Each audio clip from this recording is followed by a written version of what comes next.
여의도의 한 고층 빌딩, 지하 3층 주차장. 형광등 불빛이 차갑게 내리쬐는 가운데 시멘트 기둥 사이로 규칙적인 발소리가 울려 퍼진다. 목요일 저녁 8시 30분.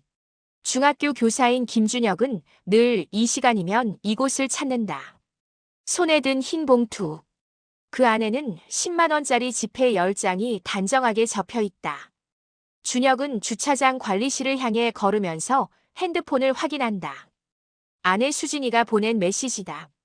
오늘 담당의 선생님이 많이 좋아졌대요. 곧 퇴원할 수 있을 것 같아요. 준혁의 입가에 희미한 미소가 번진다. 그때였다. 짝. 귀를 찢는 뺨 때리는 소리가 주차장 전체에 울려 퍼졌다. 준혁의 발이 멈췄다. 고개를 들어 소리가 난 곳을 본다. 기둥 뒤편 희미한 그림자 두 개가 보인다. 한 명은 서 있고 한 명은 허리를 굽히고 있다. 준혁은 천천히 그쪽으로 걸어간다.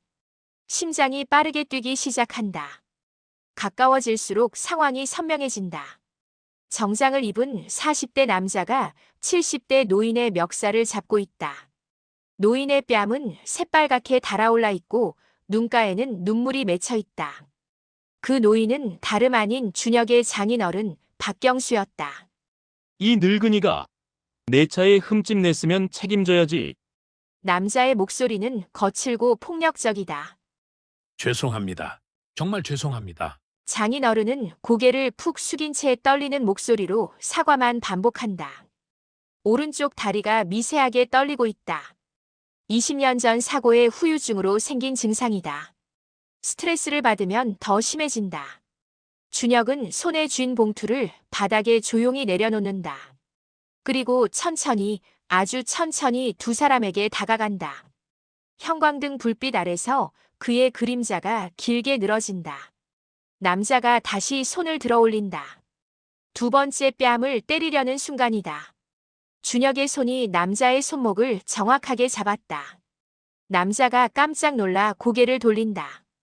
준혁과 눈이 마주친다. 방금 준혁의 목소리는 낮고 차갑다. 우리 장인 어른을 때리셨습니까?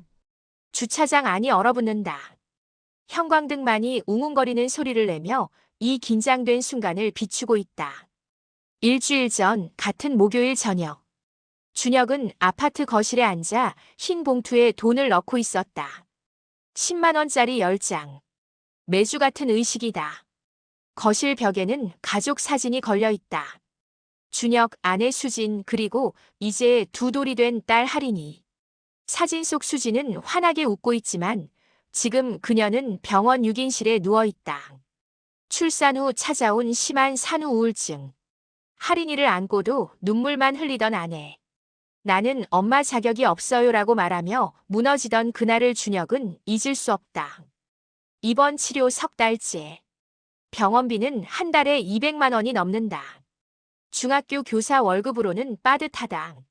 할인이 유치원비, 생활비, 대출 이자까지 더하면 통장은 늘 바닥을 긁는다. 그때 장인 어른이 말씀하셨다. 사위 내가 일 좀 하겠네? 70세 나이에 다시 일하겠다는 장인 어른을 준혁은 말릴 수 없었다. 장인 어른은 여의도 빌딩의 야간 주차 관리원으로 취업했다. 저녁 7시부터 새벽 3시까지.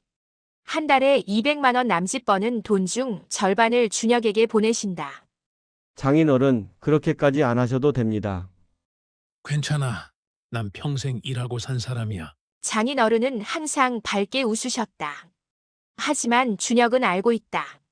그 웃음 뒤에 숨겨진 통증과 걱정을. 준혁은 봉투를 재킷 안주머니에 넣는다. 벽시계를 본다. 8시. 출발할 시간이다. 할인아, 아빠 잠깐 다녀올게. 목요일의 작은 의식. 감사를 전하는 그가 할 수 있는 유일한 방법이다. 준혁이 장인어른 박경수를 처음 만난 건 5년 전이었다. 수진과 결혼을 앞두고 예비 장인을 만나러 간 날 준혁은 긴장했었다. 하지만 박경수는 부담스러운 장인어른이 아니었다. 차분하고 온화했다. 다만 한쪽 다리를 약간 절뚝거렸다. 이게 직업병이에요. 박경수는 웃으며 말했다.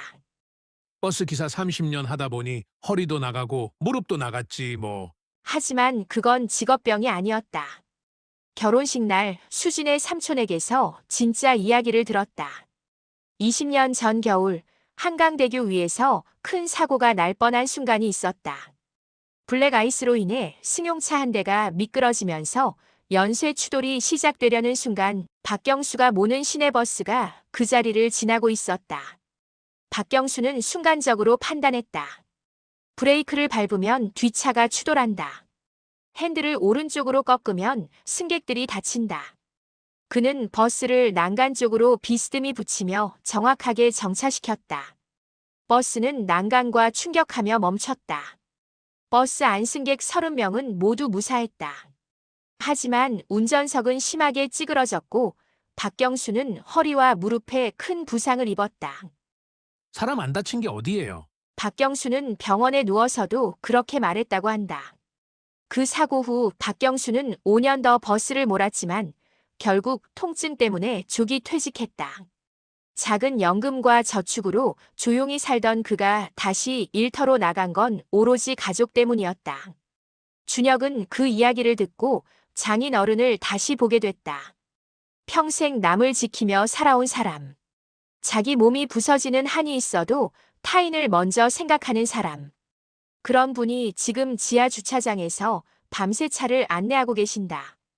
2주 전쯤부터 이상한 낌새가 있었다. 장인 어른의 목소리가 평소보다 작아졌다. 전화를 받을 때도 힘이 없었다. 장인어른 괜찮으세요? 괜찮아? 좀 피곤해서 그래. 하지만 준혁은 느꼈다. 뭔가 잘못되고 있다는 것을. 일주일 전 목요일 봉투를 전달하러 갔을 때 장인 어른의 어깨에서 멍을 발견했다.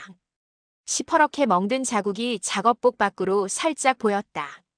장인어른, 그거 어떻게 다치신 거예요? 아, 이거? 차문에 부딪혔어. 별거 아니야. 장인 어른은 웃으며 넘어갔지만 준혁은 알았다.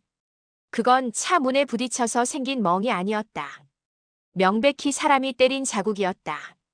혹시 누가? 아니야, 진짜 괜찮아. 걱정 마. 장인 어른은 더 이상 이야기하지 않으려 했다. 준혁도 더 이상 물을 수 없었다. 하지만 불안은 계속 커져갔다. 그날 밤 준혁은 잠을 이루지 못했다. 옆에 없는 아내의 빈자리가 더 크게 느껴졌다. 할인이가 보채며 우는 소리가 복도에서 들렸다. 준혁은 일어나 딸을 안았다. 괜찮아, 할인아. 아빠가 여기 있어. 할인이를 달래며 준혁은 생각했다. 이 작은 생명을 위해, 아내를 위해, 그리고 장인 어른을 위해 자신이 할 수 있는 일이 무엇일까? 그리고 오늘 목요일. 준혁은 장인 어른이 맡고 있는 현장을 직접 목격했다. 방금 우리 장인어른을 때리셨습니까? 준혁의 손이 남자의 손목을 붙잡고 있다. 남자는 준혁을 위아래로 훑어본다. 그리고 비웃듯 말한다. 뭐야, 당신? 이 영감 아들이야? 사위입니다. 사위. 아, 웃기네. 당신 장인이 내 차에 흠집 냈다고. 수리비 내라는데 계속 돈 없다고 그러잖아. 남자는 손목을 빼려 하지만 준혁은 놓지 않는다. 흠집이 어디 있습니까? 거기, 저 벤츠 보이지? 문짝에 긁힌 자국 있어. 준혁이 고개를 돌려본다. 주차되어 있는 검은색 벤츠 S클래스. 차에 가까이 가서 살펴본다. 문짝에 아주 미세한 자국이 있긴 하다. 하지만 그건 명백히 오래된 상처다. 페인트가 벗겨진 부분이 이미 녹슬기 시작했다. 이건 최근에 생긴 흠집이 아닙니다. 뭐? 당신이 감정사야? 내가 오늘 발견했다고. 거짓말 마십시오. 이 녹 좀 보세요. 최소 몇 달은 된 상처입니다. 남자의 얼굴이 붉어진다. 뭐? 지금 나한테 거짓말쟁이라는 거야? 아니, 사실을 말씀드리는 겁니다. 준혁은 장인 어른께로 다가간다. 장인 어른의 뺨은 여전히 빨갛다. 눈가에 눈물을 닦아들이며 준혁은 낮게 물었다. 장인어른, 얼마나 오래됐습니까? 이 일이? 장인 어른은 고개를 저으며 작게 말한다. 괜찮아. 사위야, 그냥 가자. 얼마나 오래됐냐고요? 장인 어른이 입술을 깨문다. 그리고 떨리는 목소리로 답한다. 이주 됐어. 준혁의 가슴 속에서 무언가 끊어지는 소리가 들렸다. 2주. 2주 동안 장인 어른은 이 폭력을 혼자 견뎌온 것이다. 남자가 다시 끼어든다. 그래. 2주 전부터 수리비 안 내고 도망치려고 했지. 이 늙은이가. 도망친 게 아닙니다. 당신이 거짓으로 몰아붙인 겁니다. 뭐라고? 이 흠집은 몇 달 전부터 있었던 겁니다. 우리 장인 어른과는 아무 관계가 없어요. 남자가 준혁의 멱살을 잡으려 한다. 이 새끼가 지금. 그 순간 뒤에서 목소리가 들렸다. 거기 뭐 하는 거예요? 주간 근무주차 관리원 김말순 아주머니가 빠른 걸음으로 다가온다. 60대 중반, 단단해 보이는 체구에 날카로운 눈빛을 가진 여성이다. 또 박 선생님 괴롭히는 거예요? 말순 아주머니는 남자를 노려본다. 아줌마는 상관없으니까 꺼져. 상관없긴요. 나 여기 주간 관리원이에요. 당신이 박 선생님한테 2주 동안 뭘 했는지 다 봤어요. 뭘 봤다는 거야?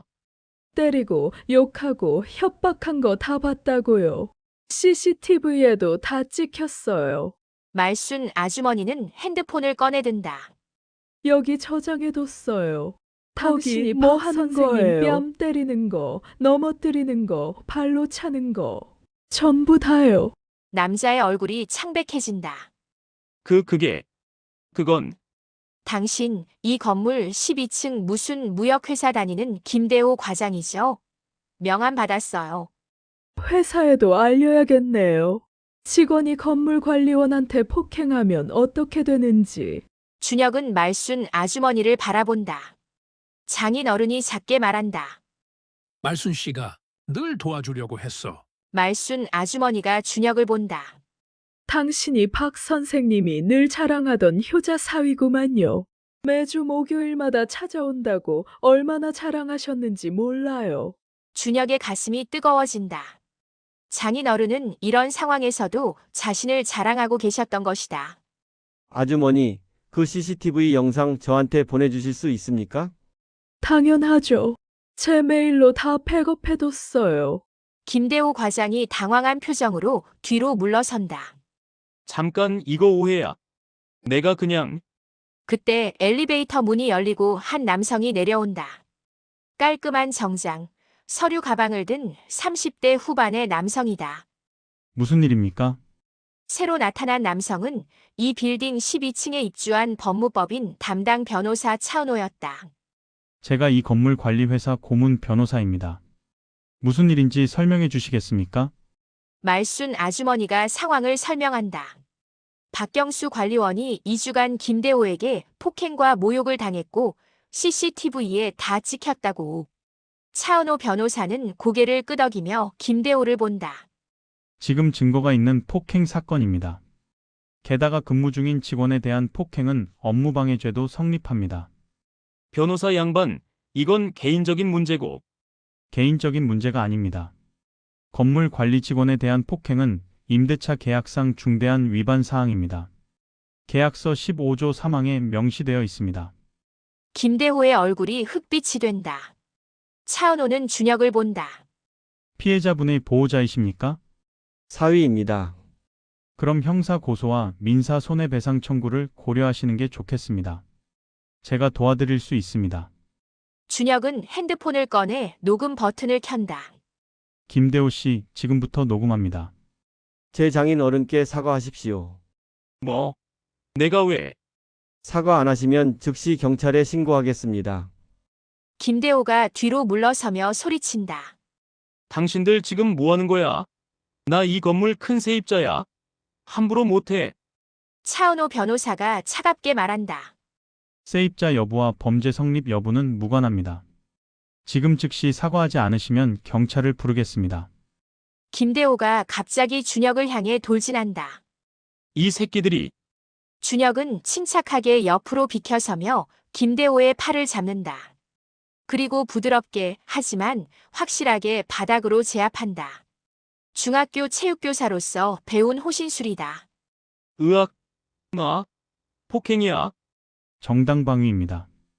당신이 먼저 공격했고 CCTV에 다 찍히고 있습니다. 말순 아주머니가 112에 전화를 건다. 여보세요. 경찰서요? 여의도 센트럴 빌딩 지하 3층 주차장입니다. 폭행 사건 신고합니다.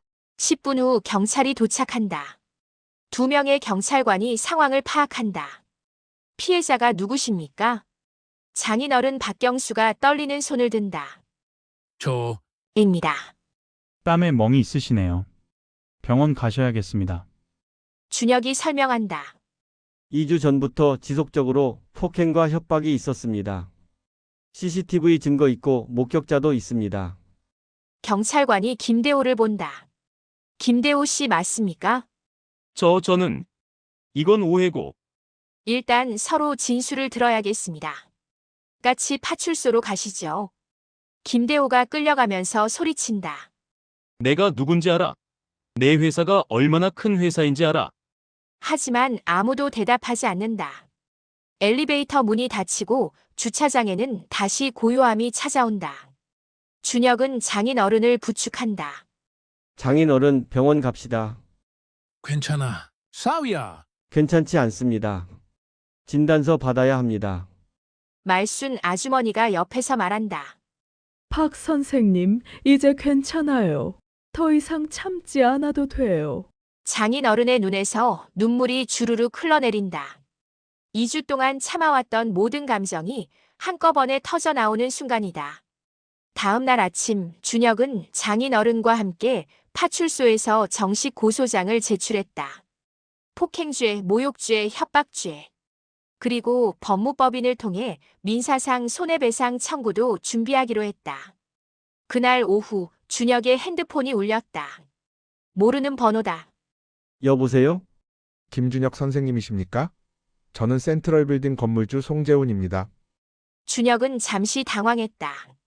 건물주가 직접 전화를 하다니. 아, 네. 안녕하십니까? 어제 일에 대해 들었습니다. 박경수 선생님 괜찮으십니까? 네, 병원에서 치료받고 계십니다. 제가 박 선생님을 직접 뵙고 싶습니다. 지금 당장 병원으로 가도 될까요? 준혁은 장인 어른께 전화를 바꿔드렸다. 그리고 1시간 후 병원 입구에서 60대 중반의 단정한 신사가 나타났다. 송재훈 건물주는 병실로 들어서자마자 박경수의 얼굴을 보고 그 자리에 멈춰 섰다. 박 기사님? 장인 어른도 놀란 표정으로 송재훈을 본다. 혹시 송재훈 씨? 맞습니다. 기사님, 송재훈은 장인 어른의 손을 꽉 잡았다. 눈에 눈물이 가득 고인다. 20년을 찾아 헤맸습니다.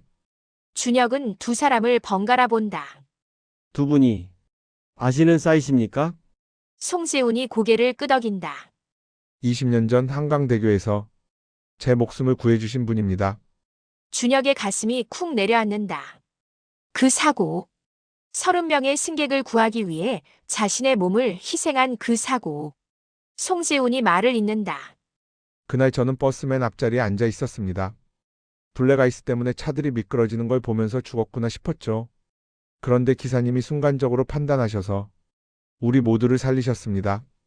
그때 장인 어른이 손을 저으며 말한다. 아니에요.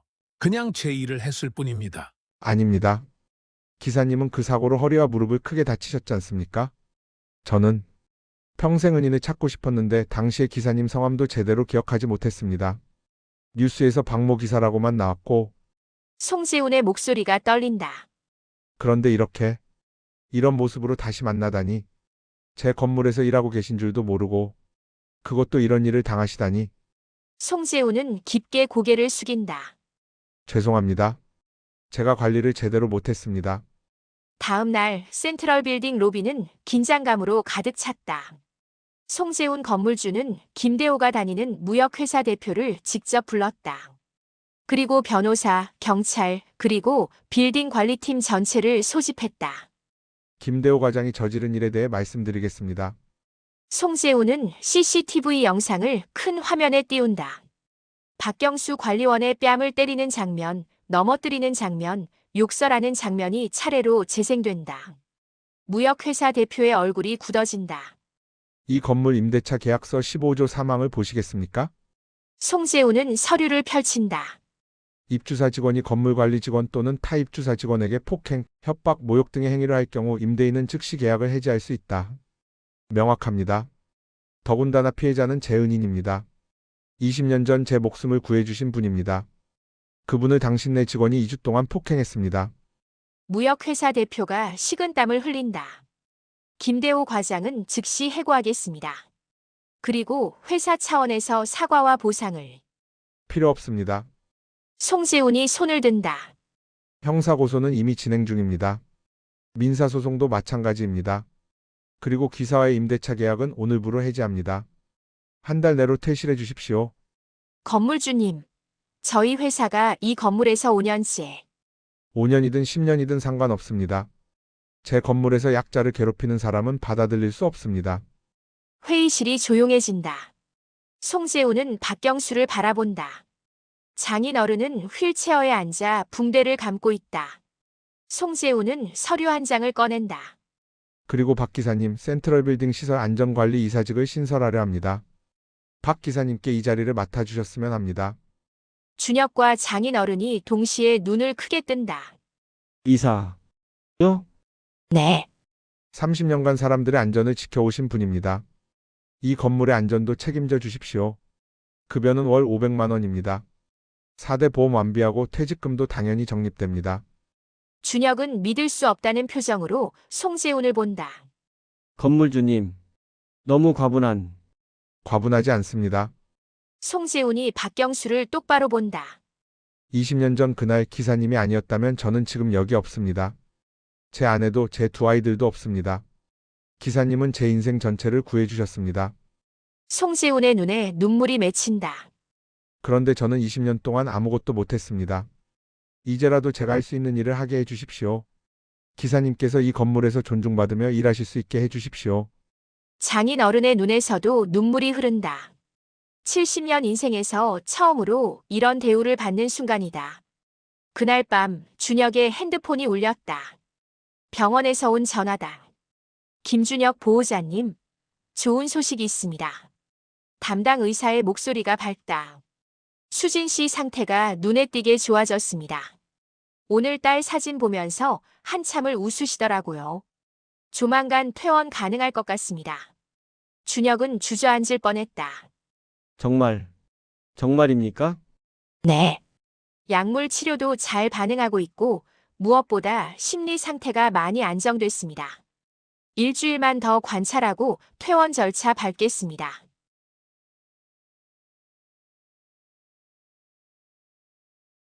폭풍 같던 시간이 지나가고 있었다.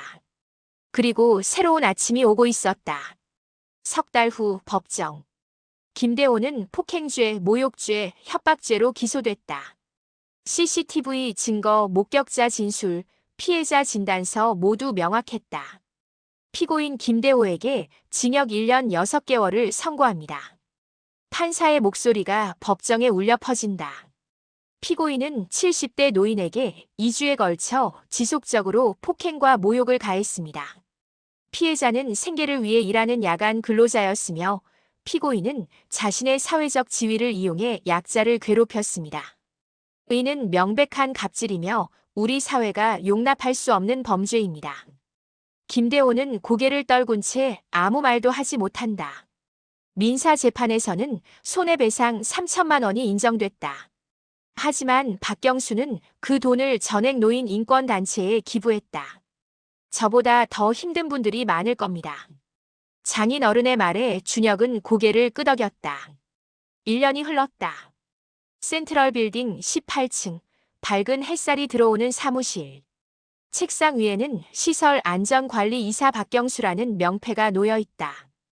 박경수는 건물 전체의 안전점검 보고서를 검토하고 있다. 소방시설, 엘리베이터, 비상구, 전기 설비. 그의 꼼꼼한 손길이 닿지 않는 곳이 없다.